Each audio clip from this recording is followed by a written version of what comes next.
Kali ini kelas kita akan membahas tentang hakikat dasar dan pengertian-pengertian dari ilmu sosial budaya dasar. Sebelum mulai, mari sama-sama kita baca basmalah ya. Pertemuan kali ini kita akan membahas tentang 4 pembahasan, yaitu yang pertama adalah pengertian. Jadi kalian setelah pembelajaran kali ini kalian harus bisa menjawab dari 4 pertanyaan dasar, yaitu pengertian apa itu ISBD, kemudian tujuannya, apa tujuan dari pembelajaran ISBD sendiri, fungsinya, apa fungsi pembelajaran ISBD, dan yang terakhir pentingnya ISBD. Seberapa penting kita harus mempelajari ISBD, ilmu sosial budaya dasar. Masuki materi, yang pertama saya akan berikan adalah sebelum mulai pembahasan saya akan menjelaskan tentang lahirnya ilmu.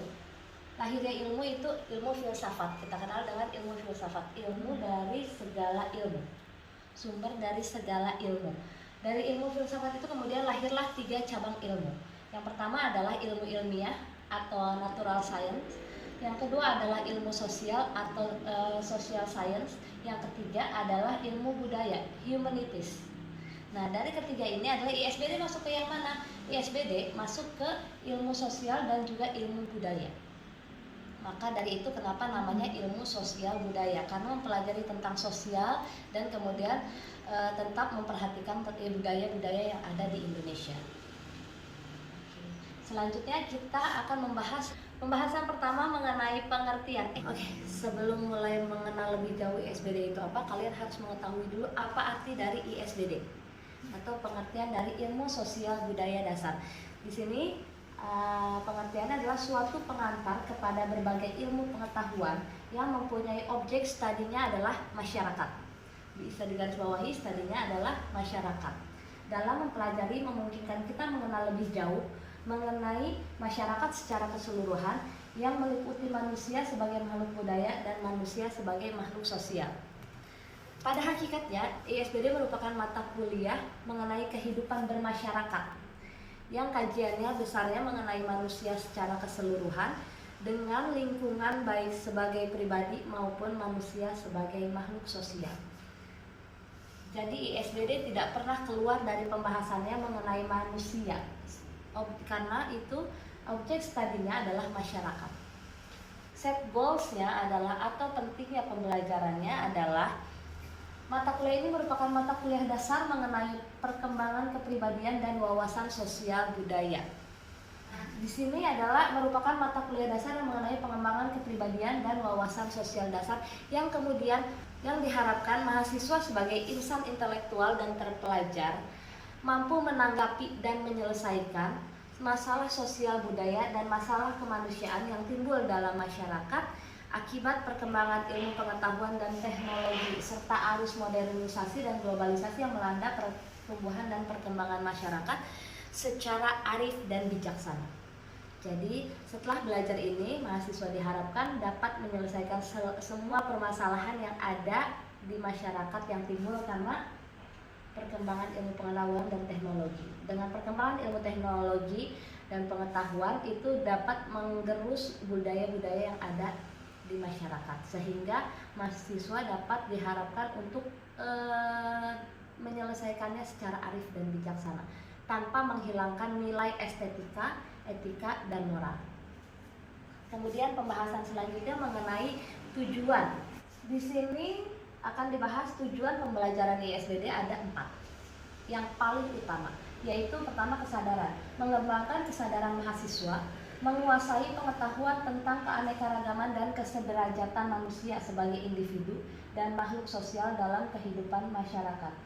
Jadi mahasiswa harus sadar bahwa masyarakat itu membutuhkan mahasiswa sebagai kaum intelektual yang ada di masyarakat. Kemudian kritis. Ini bukan berarti sakit ya, tapi kritis di sini adalah menumbuhkan sikap kritis, peka, arif dalam memahami keragaman kesederajatan manusia. Kemudian adab dan etika.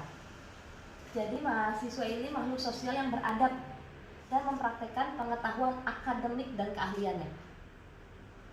Tugas mahasiswa itu sangat berat karena mahasiswa diharapkan memiliki etika yang berkeilmuan. Jadi tidak hanya mahasiswa itu punya ilmu, tapi mahasiswa dituntut untuk memiliki etika yang beradab dengan tetap memperhatikan nilai estetika, etika, dan moral yang ada di dalam masyarakat. Kemudian mahasiswa harus sadar bahwa mahasiswa merupakan makhluk sosial, yaitu memberikan landasan pengetahuan dan wawasan yang luas serta keyakinan kepada mahasiswa sebagai bekal bagi hidup bermasyarakat. Jadi tugasnya adalah mahasiswa harus memiliki bekal untuk nanti ketika mahasiswa bermasyarakat, mereka siap dengan apapun yang ada di masyarakat dengan menanggapi segala permasalahannya secara arif dan bijak, dan tentu juga tidak menghilangkan nilai estetika, etika, dan moral dalam masyarakat. Dari tujuan ini kita dapat melihat bahwa sebenarnya ISBD itu adalah ilmu yang tidak berdiri sendiri atau yang disebut dengan multidisipliner. Yang fungsinya adalah memberikan pengetahuan dasar dan pengertian umum tentang konsep-konsep yang dikembangkan untuk mengkaji gejala-gejala sosial budaya, sehingga harapannya multidisipliner yang dikuasai mampu menyelesaikan masalah sosial secara kritis, logis, dan dapat dipertanggungjawabkan kepada masyarakat dan negara. Sehingga mahasiswa yang nanti lulus dari pembelajaran di SBD ini diharapkan dapat secara logis dan dapat dipertanggungjawabkan dalam menyelesaikan masalah sosial yang ada di masyarakat. Kita sudah membahas pengertian, tujuan, dan fungsi. Kemudian, mengapa pentingnya itu ISBD dalam perguruan tinggi? Nah, kita akan bahas ini dasar hukum kenapa perguruan tinggi akhirnya mewajibkan adanya pembelajaran ilmu sosial budaya dasar. Menurut keputusan Menteri Pendidikan RI nomor 232 tahun 2000 tentang pedoman penyusunan kurikulum pendidikan tinggi dan penilaian hasil belajar mahasiswa. Nah, maka kajian yang dipelajari dicakup dalam program studi yang dirumuskan dalam kurikulum itu adalah mata kuliah kelompok mata kuliah pengembangan kepribadian, mata kuliah keilmuan dan keterampilan, keahlian berkarya, perilaku berkarya, dan berkehidupan bermasyarakat. Nah, sosial budaya masuk yang mana? Sosial budaya masuk ke yang satu, pengembangan kepribadian, karena di dalam ESBD kita akan mempelajari bahwa pribadi kita harus berkembang. Untuk apa? Untuk terus bisa menyesuaikan dengan perkembangan zaman sehingga nanti dapat menyelesaikan permasalahan yang ada di masyarakat. Kemudian ISBD masuk lagi ke mana? Ke kelompok mata kuliah berkehidupan bermasyarakat. Di sini akan kita ajari bagaimana sih cara bermasyarakat yang baik dan benar, bagaimana sih cara menjadi masyarakat yang patuh dan dapat dihargai di masyarakat. Selain dasar hukum ini, perguruan tinggi diharapkan mampu melahirkan tenaga ahli dengan 3 kompetensi. 3 kompetensi dasarnya itu adalah 1 kompetensi personal, 2 kompetensi akademik, 3 kompetensi profesional.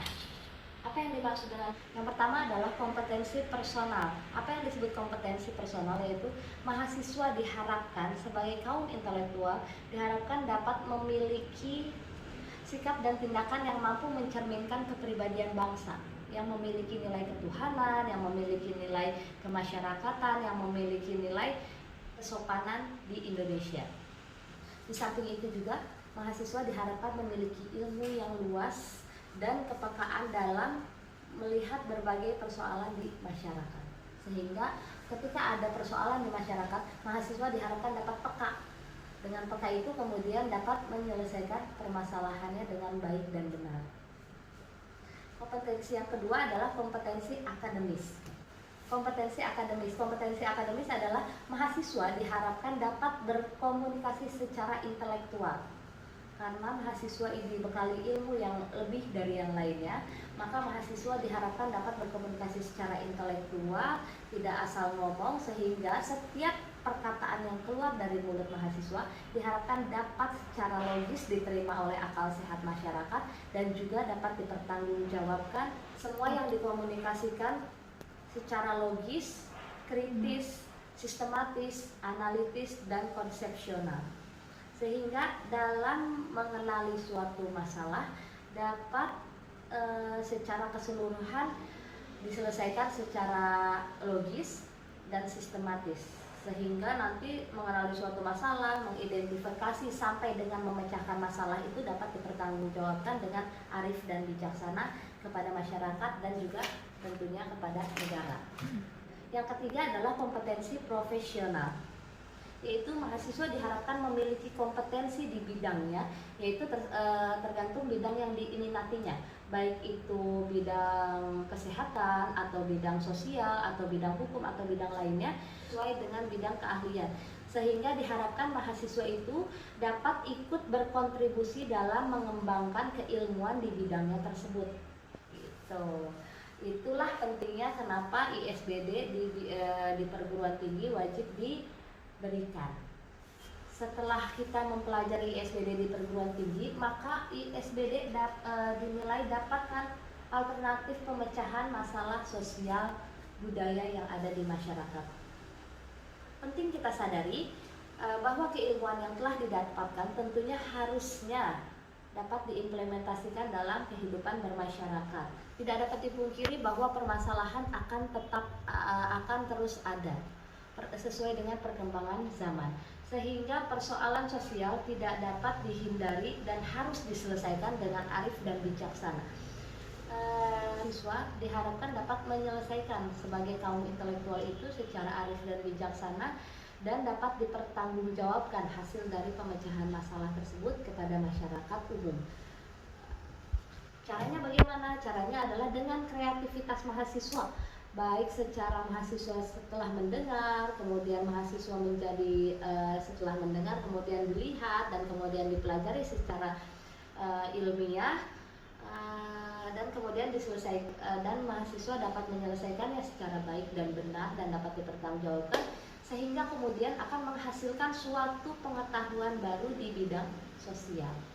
Begitu begitu mengapa kemudian ISBD menjadi alternatif pemecahan masalah sosial budaya di masyarakat.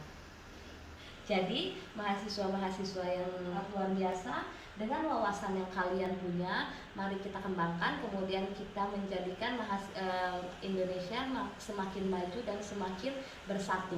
Ya. Jadi pesannya adalah jangan sampai kita memecahkan suatu masalah hanya dengan satu sisi. Kita harus melihat secara ilmiah, logis, dan kritis.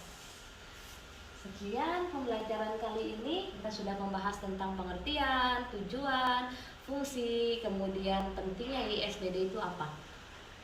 Kemudian kalau ada yang mau ditanya silahkan. Jika ada pertanyaan atau yang kurang jelas boleh dicantumkan di kolom bawah sini ya. Nanti jika ada waktu saya akan membahasnya di pembelajarannya. Oke, sampai sini kurang lebihnya saya mohon maaf. Assalamualaikum warahmatullahi wabarakatuh.